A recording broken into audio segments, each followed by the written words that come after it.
Wildfire Podcast is an extension of Wildfire, which has a focus of igniting men and women of God into a deeper discipleship with Christ, instilling people with a passion to radically and relentlessly pursue Christ wherever that leads, that God's truth will spread like a wildfire.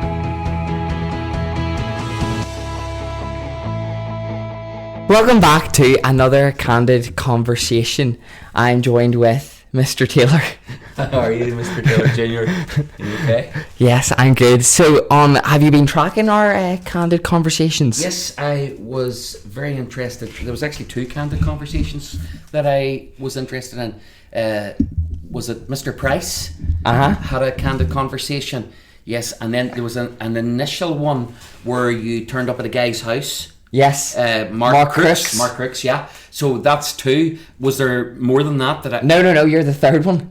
Ah, right. You're okay. the third. You're the third conversation. So, we've talked about should Christians date non-Christians, and we've talked about what to do when you come across people you disagree with. So how to deal with disagreement.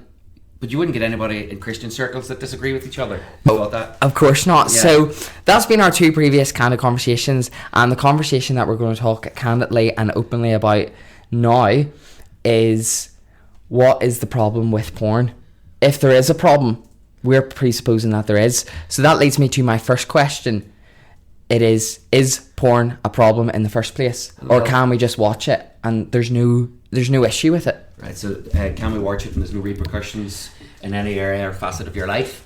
You did say there that this is a candid and open honest conversation. Conversations that otherwise wouldn't really be had in Christian circles. Well, I think that's fantastic because number one of the least talked about topics within the evangelical church, especially in Northern Ireland, for some reason, is the topic of pornography. It seems to be that taboo subject. To answer it in a very brief way initially, is pornography and watching pornography a problem? I want to stress that it is. I remember, sorry, I'm just going back, backtracking slightly here. I remember some years ago, I think it was about 7 years ago, I met a man in Coleraine in one of the hotels. Amazing guy that put together a framework for helping people escape pornography.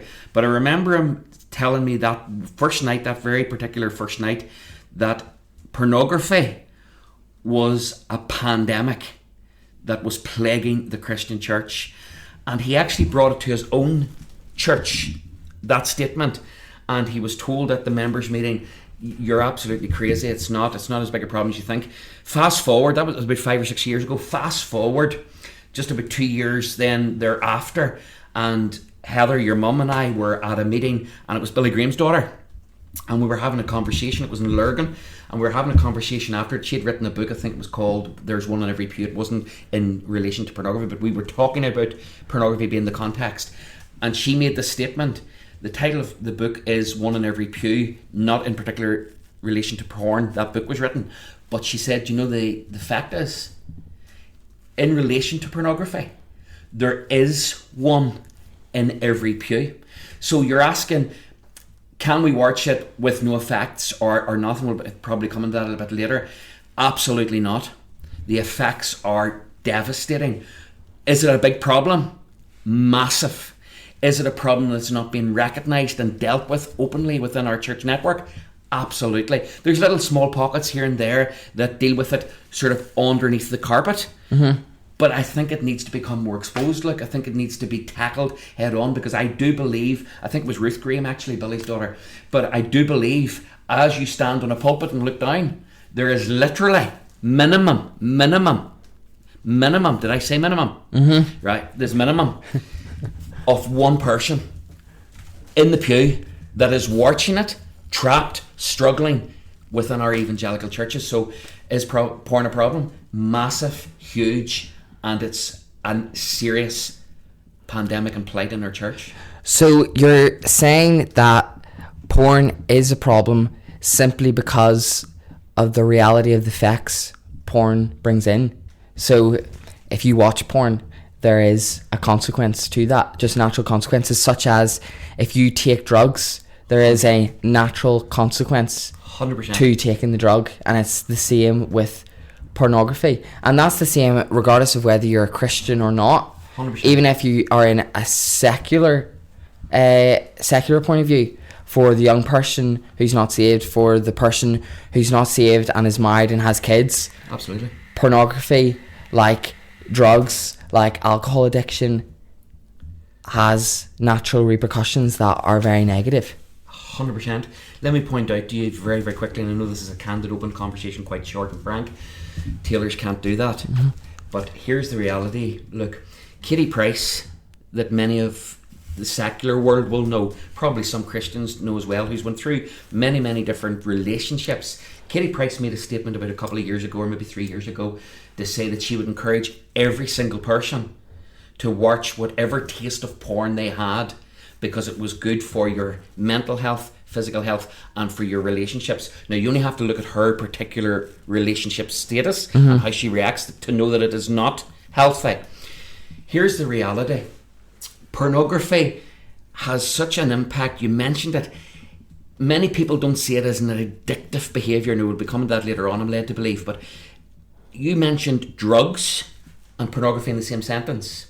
You are aware that someone that watches pornography, the feeling and the kick that they get of that, in other words, the endorphins that are released in the brain, so the mechanism in the brain that's taking place up here, is the same that is released when someone injects heroin into their veins. So you can understand why a heroin addict, once they start to inject heroin, why they go back and back and back and back, because they're addicted. But the problem is, what do they need to do? Look, each time they go back, they need to top up more, because the brain, the way it works is it becomes depleted. So the stuff that you're watching doesn't really have the same impact upon you. Yeah, so we've said that porn is a problem, and the reason for its problem is the natural repercussions. 100%. And we've also discussed that problem is widespread, so much so that it's a pandemic. Like if you go into a church setting, if you go into a family setting, 9 times out of 10 there's going to be a person 100%. Struggling with porn. And thirdly, you said that porn is addictive, the same like drugs. It targets the same areas of the brain. It releases the same chemicals. These dopamine surges that go through and create these chemical pathways in your brain. So then that leads me to ask you, okay, so we know that it's an addiction, and you're comparing it to drugs and heroin, and how that creates the same problem in the brain. But in our society and culture, we would view that negatively. We view that as a negative addiction. Nobody says that, yes, do drugs, do heroin, that's a positive addiction to have. But when we talk about pornography and we highlight that it is an addiction like heroin, people view it as a positive addiction. They view that as a positive addiction. Yes. That it's good for one's well-being, that it's good for one. Because clearly they can't deny the science behind it and the reports behind it. It is clear that both are addictions. Okay, and people can have addiction to various different things, so it's just about dichotomizing between what's positive addictions and negative addictions. So what would you say to those who say that pornography is a positive addiction to have? Why would it not be? What are the problems with porn? The same way you've got problems with heroin addiction, what are the problems of porn that make it a negative addiction to have, regardless of whether you're Christian or not? Absolutely. Is this the scenario now where I bring in the little wheel? Or are we too quick for that? Speak into other negatives, maybe psychologically, socially, spiritually, physically. What are some of the negatives that pornography can bring, regardless of whether you're secular or not? And then speak to the Christian component. Why is it wrong specifically for a Christian from the Bible? Okay. Want to highlight something very, very quickly, okay? In relation to where the government are right now with sexuality. And of course, look, I think it's very candidly and openly to talk about in this particular subject. Watching pornography leads to another thing that comes hand in hand, and pornography always comes hand in hand with masturbation, which is another big subject and a big taboo area. So we need to marry them two things together. That is why they watch pornography, to lead to masturbation. Okay, let me say this to you very quickly, because I think it's so important that non-Christians, that are rare in little families and little kids right now, and Christian families need to know this. The World Health Organization, WHO, released a curriculum for 2022. Isn't this the year we're now in? 2022 September. I don't know if you've read it or have you looked at it or have I referred to it before? You've told me. I've told you before. So I want to just highlight this. From ages 0 to 4, what do you think they want to bring in? And it's self-pleasure. Okay? Now if you start to bring in the self-pleasure there at them age groups 0 to 4, how do we stimulate the need for self-pleasure? So what do you think then further down the line people will be introduced to? Pornography. Okay, so this world of wrong sexual thought and wrong sexual perversions. So how does it affect you? Number one, it changes your mood pattern. Physically, it changes your mood pattern. And it's so obvious when you work with someone or journey with someone that has watched pornography. Literally, it's a Jekyll and Hyde character. So if it's a married couple or even a boyfriend-girlfriend relationship and one of them's watching pornography, they will never know who they're getting, because it creates this darkness, this sense of depression. Physically, of course, look, it affects you in various many other ways that we'll not go into just now. Spiritually, it robs you of your intimacy with the Lord Jesus Christ, because your affections are changed and turned around. Mm-hmm. So your affections are turned away from Christ and focused on something that is perverse and wrong. There was another question you maybe asked me in that as well. Physically, spiritually, emotionally. I mean, it's all interconnected actually, because what you will find is someone that watches porn and someone that has really delved into it deeply, they will start to become very much isolated and alone. So you will see them distancing themselves. They'll not want to leave the house, not want to go out the weekend with their friends, not want to do things. And look, you know this, because the reality is, what have we got now in our hands all the time? Yeah. Easy access. Yeah, and even if you think it perverts our culture socially, it makes us more deviant, and I actually think it inflates crime. You can, you know what I mean, a popular Netflix series at the moment is the Jeffrey Dahmer, you know him? Jeffrey Dahmer. Or you've even got Ted Bundy and all these things that are so popular at the moment. But if you look behind that, what's a key denominator in all of those cases? Pornography. Absolutely.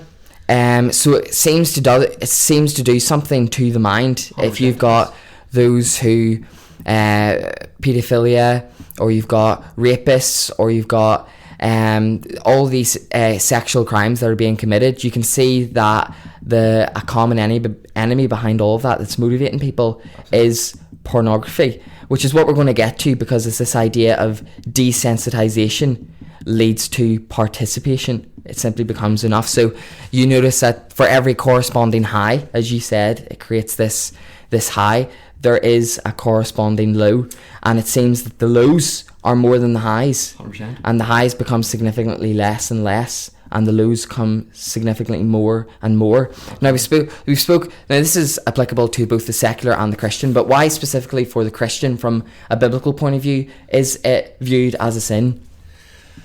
Biblically, I think you and I talked about this some time ago, and I referred to it. Many Christians will teach that pornography dates back to remember I was talking to you about Baal worship in Numbers 11, 12, 13, 14. And I think that's very important to highlight, but you can't particularly dwell on that part and connect the pornography. What you can say, that sexual perversion, sexual sin, was evident from the book of Genesis, and what it led to was depravity. Do you remember even when God looked down upon the earth, it grieved him that he had created man? What was happening? Sexual perversion, sexual sin. So Christians, when they get involved with pornography, it leads them into a world that takes them deeper and deeper and further than they wanted to go. I want to highlight one thing that you did say there, because I think this is, again, a really, really important area, especially within the Church of Jesus Christ.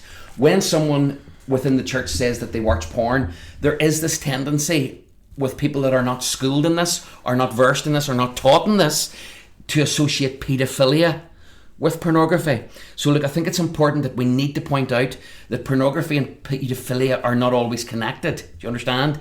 There's many porn addicts that don't be involved in paedophilia. But I do agree with you in this point. When you look at paedophilia, you will discover that I think the statistics, look, we're about 96.45%, if memory serves me correct. Anyone that was ever a convicted paedophile, 96.45%. It started with either magazines in the early days, video cassettes, or as we know it now, people say there's softcore and hardcore porn. Look, it's all porn, and it's vile and it's disgusting, and as you know, we can't go into it tonight, the majority of it is involved in human trafficking and drug abuse as well. See, we could bring all that into pornography. So yeah, and you think of anything that's outside of the covenanted marriage, that's viewed as sexual morality. So anytime you read about sexual morality being a sin, what is sexual morality? Well, it's anything that deviates away from what God has called us, and that is the sanctity of sex within marriage and how we're called to keep the marriage bed undefiled. Yeah. I think it's also important, look, to highlight as well in Scripture, if any man look upon a woman lustfully, so then they commit adultery. Yeah. So, I mean, I think we need to be real. We live in a world where there's so much to entice us. So, I was just reading when we were away, your mum and I were away on holidays there, I was just reading a little article that God really doesn't call us as Christians to be happy. Okay, now the joy of the Lord is our strength, we know all that. Yeah. What does God call us to be, look, more than being happy? Holy. Holy. Be ye holy, for I am holy. So he wants us to be holy. So yeah, it's a massive area, and the effects of it are huge. And before we close, I want to make sure that we're not two men just sitting on a high horse telling people that, you know what I mean, you're wrong, you're sinful, and you're disgusting. That's not the message. Rather, if you think of someone who's in a car on fire and it's burning, and a person comes up to them and says, you know, you're in trouble, let me help you. That person who's burning in the car wouldn't turn to that person and say, you know what, you're so judgmental. Absolutely. And that's the perspective that we have here, that there's so many who are caught in the burning car, which is pornography, and we're on the outside saying, we know what that does and the problems that it brings, some of the problems that we've presented, and we're there to simply help you and pull you out of that. And that's why Jesus came, so that you wouldn't have to stay in that burning car, and so you could have life, and life to the full. And we're calling people to something better. We're not calling people to stay in condemnation, but to come out of it. So before we close, can you just give us the wheel? The wheel. So vitally important to understand. So Lucas highlighted, and I don't want to repeat him, but simply to say this: we love you. Whoever's watching this, we want to help you, and we are there for you. The wheel, I was on the wheel, so I'm speaking from experience, so I hope you get my heart here in this. I was on the wheel. The wheel starts off, and it's simply this. You start off with addiction. That might be something very small.